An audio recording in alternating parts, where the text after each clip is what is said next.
Okay, so I'm back working on the cooling system again.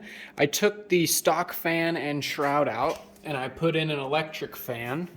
I've ran the electric fan to this relay that taps its signal power from the running light marker bulb, so that when you turn your running lights on, the relay kicks on and turns the fan on. But I don't like that. I don't like being in control of the fan. I want the car to know when to turn the fan on. So I have this. This is a temperature switch. Sometimes they have 2 pins, sometimes they only have 1 pin and they'll ground internally. But once this reaches 190 degrees, it'll ground itself. And then when it cools off to 170 degrees, it'll open back up. So when this grounds, I'll have it wired to my relay to turn the fan on. So I've gone ahead and found a nice spot right here on this upper radiator hose coolant pipe. Now, the sensor needs to be in the stock sensor location is optimum, but we don't have an extra sensor port or anywhere to put this. So I'm gonna drill and tap right into my upper radiator support right here on the motor. Thread that guy in. One side goes to ground and one side goes to the relay. I'm gonna go ahead and make 2 black wires, drill and tap. I even marked it, but you can't see. It's hard for me to even see it on my with my eyeballs. There's a pin hole right there that I used a punch, and I marked it, so I'm gonna drill that out, tap it, thread it in, and then while the car is idling and warming up, once the car reaches 190 degrees, the fan should kick on. The fan will turn on and cool the engine. It should cool the engine lower than, it should cool the engine down to 170 degrees. Once it gets to 170, the switch will turn off the fan, and then the car will warm back up to 190, turn the fan on, cool off to 170, turn the fan off, rinse and repeat. So theoretically, this should be able to idle in my driveway constantly, and you'll hear the fan click on, click off. So, okay, so I got a small pilot drill bit ready to go. I'm gonna rest my phone and hand on the valve cover here. I'll go ahead and drill this in. Now my radiator's fully cooled off and there's no pressure in the system. You want to make sure that the engine's super cool when you're doing this, because as soon as I poke through, if this was under pressure, whoosh, it's going to spray at me. So I've already depressurized it. Here, you can see my radiator cap is depressurized. So I'm going to go ahead, keeping my gun at the proper angle. I want to make sure I go in straight. It's just an aluminum housing, so it drills real easy. My plan is, once I poke through, I'm hoping the coolant will push the extra shavings out of the way. Because this is a low spot. That's why there's this bleeder right here. So if I open this bleeder, some coolant will come out. So I'm hoping that once I drill through, the coolant will push out. In fact, I will not scratch my car. I'm going to take this cap off, just so that some gravity will allow the coolant to go down and up out that way. So, continue drilling.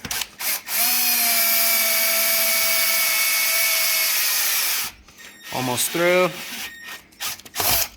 And I'm through. A little bit of coolant came out. If I were to pour a tiny bit of coolant, I'm gonna jug of coolant right here. If I pour some coolant into this radiator, oh, it's already starting to drip out. I'm gonna pour a little bit of coolant to push any shavings out.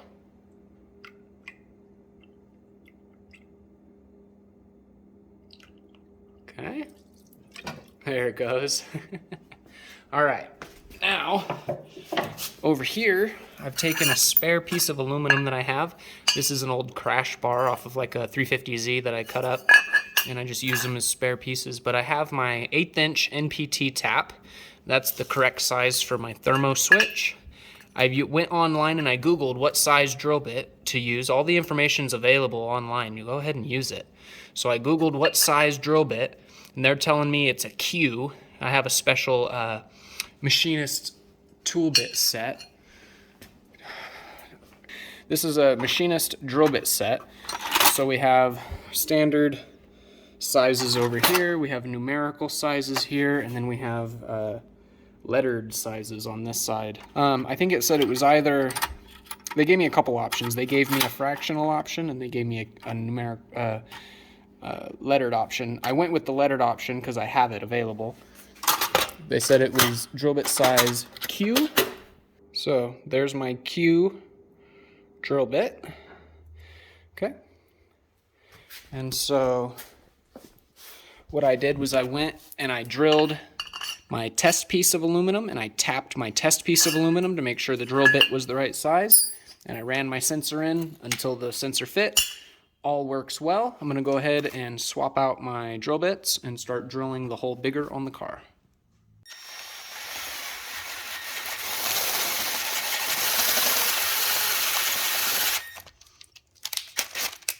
This is very difficult to be doing one-handed, but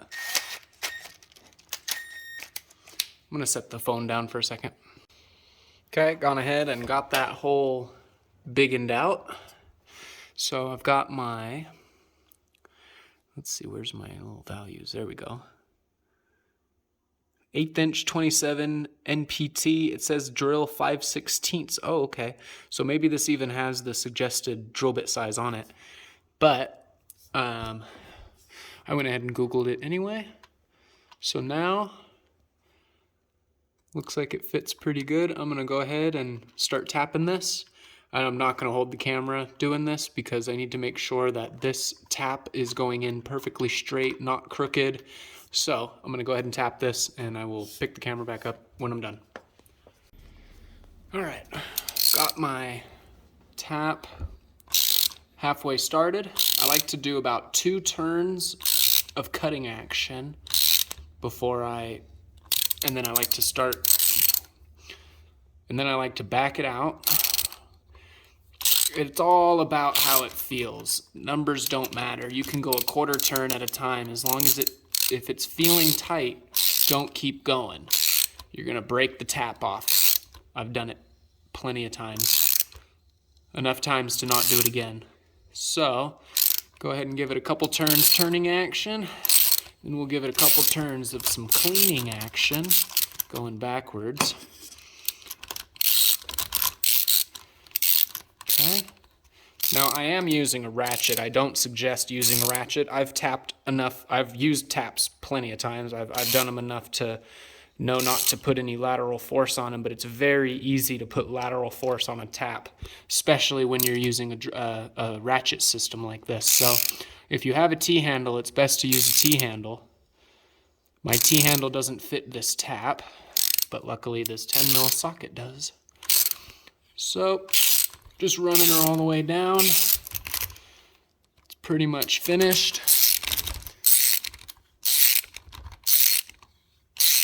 Okay, so that's where it starts. So here we go, some cuts.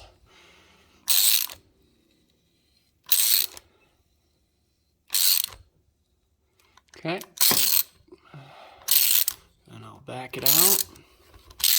Another thing to keep in mind is the length of your tap and how deep it's actually going into this port or whatever port you're tapping. This port's only about 1 inch big or maybe 1.5 inches. So if the tap bottoms out and I keep spinning it, it'll rip the threads out, break the tap, or break the manifold. So, gone ahead and I think I'm tapped all the way down. I've got my sensor plugged in over here and it won't come off. Oh, geez. Okay. Got my sensor. I think my hole is pretty far tapped. Let's see how it fits. Okay. Not too bad. I think I got 2 full turns on it before it tightened up. Now these are tapered threads. NPT is National Pipe Thread. That means it's an 1/8 inch taper thread. So if you look at this guy, before I drop it, so you can see how the base down here, is wider than the tip. So these are tapered NPT threads. So they self-seal as they go in, because as you tighten it, it gets tighter and tighter on itself. Personally, I like to put some silicone RTV in here. Anytime I run, oh, this is just the separate piece. Anytime I run NPT or coolant temperature sensors, I always like to run a little bit of extra RTV just as some security. I'm gonna go ahead and tap this down a little bit further so I can get my sensor as far in as I can. And then we are practically done. We just gotta hook up 2 wires and glue the sensor in. So I'm gonna go ahead and run this down, and then I'll show you when the sensor's in. Okay, I have gone ahead and finished tapping my hole, and I got my sensor threaded down pretty far. This is just hand threaded, so I can actually, I'll even get a couple more turns on it when I go to tighten it. So we're gonna pull this guy out and show you what we got going. So that's in there pretty good. I'd like to go ahead and pour some more coolant into my radiator and try and flush out any metal shavings that might have gotten into that hole. So, I'll try and set this all up. Okay, so a little bit of coolant into the radiator. Okay. Keep an eye on that, and maybe some shavings will come out.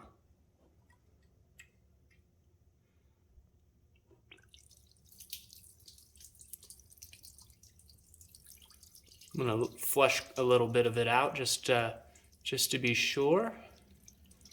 Let it run for a minute. All right. I don't know if you saw any come out, but there are a couple on the floor there, if you can see.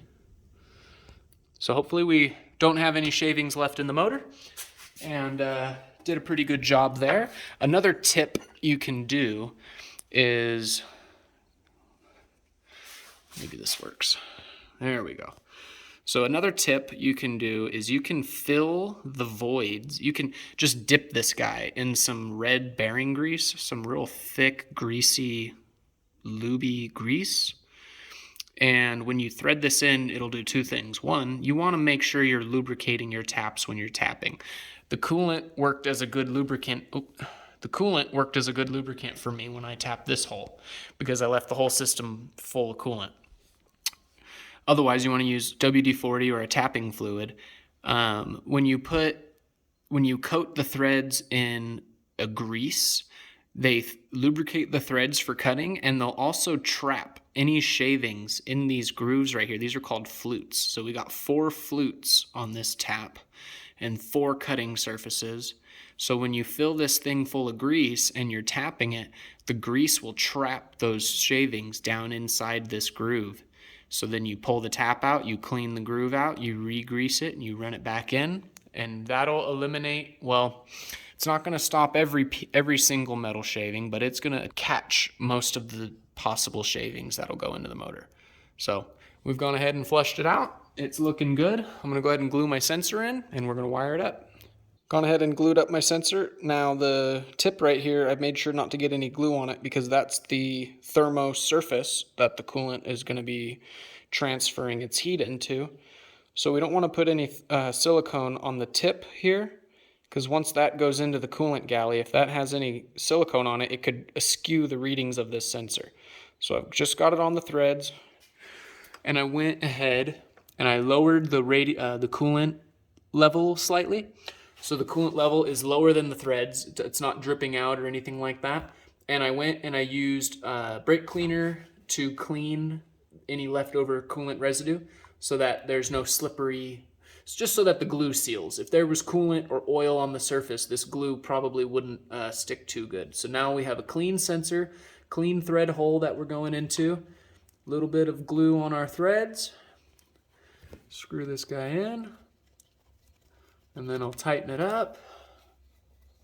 We'll let the glue dry for a couple minutes, about at least 15 minutes before we pressurize the radiator. But once the glue is dry, we're ready to test it out. All right, I've got my sensor in and glued. I've gone ahead and made 2 black wires with crimps and heat shrink on them to plug into the sensor side. I made them about 3 feet long. Twisted them together so they're nice and neat. That way I don't have to run a bunch of heat shrinker and I don't have 2 loose wires floating around. Now I'm gonna try and run this wire nice and neat. Sorry, I'm trying to film and run the wire. I want to run the wire under the manifold, under the... Let's see if I can reach my hand down here and grab this wire. There we go. Okay. So, try and pull this guy underneath. Oops, sorry about that. Okay, so go ahead and shove that guy down in there. Okay, I want it on this side of my temp sensor.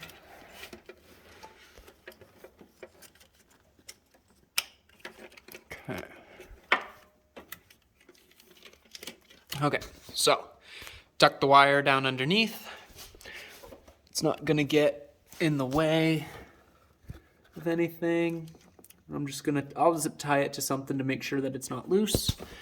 What I could do is I could run this through under the intake manifold, right? Through with the harness, out back here, and then run it forward, with all the original harness. And that would look very clean, but if I ever went to remove just the sensor, I'd have to de-loom it from the harness. So running it like this, it's kind of a shortcut, and I don't necessarily like it because I do like clean wiring. However, twisted the wires together so they look real nice. So I think it actually turned out pretty good. So now what I need to do is one of these wires will go to the relay and one of these wires will go to ground. And then this red wire will be switched ignition 12 volts. So when you turn the key on, this wire gets energized. It sends signal to the first wire, so the black wire that I plug into the relay. The red wire gets 12 volt when I turn the key on, sends signal to the black wire. The black wire goes up here to my sensor, onto one of these sides of my sensor. And then once the engine gets hot, the sensor closes and sends signal through the other wire, and the other wire goes straight to ground. So once it goes to ground, the relay clicks and sends high voltage power to my fan through this wire that runs around here and then into the bottom right here. It's hard to see because it's black wire, but so I'm going to terminate those 2 wires and then we will test the system. Okay, we are all finished with our relay electronic fan control setup. So the way I have this hooked up right now is this red wire is jumpered off this black wire. Both of them are the main power feed. So this black wire gets power feed from my battery post right here. This should have a fuse in it, a 30 amp fuse. So we have our power feed coming from the battery going into the relay. That wire is teed off to this red wire that feeds the other side of the relay. So let's see, this is going into pin 30. This power feed from the battery is going to pin 30 and jumpering from pin 30 to pin 86. And then pin 87 is the fan wire. That's the one that goes to the power of the fan. And then pin 85 is what goes to our sensor. So if I take pin 85, I have it disconnected right now off my little wire, little sensor right there. If I ground pin 85, fan comes on, and you can even hear this relay click.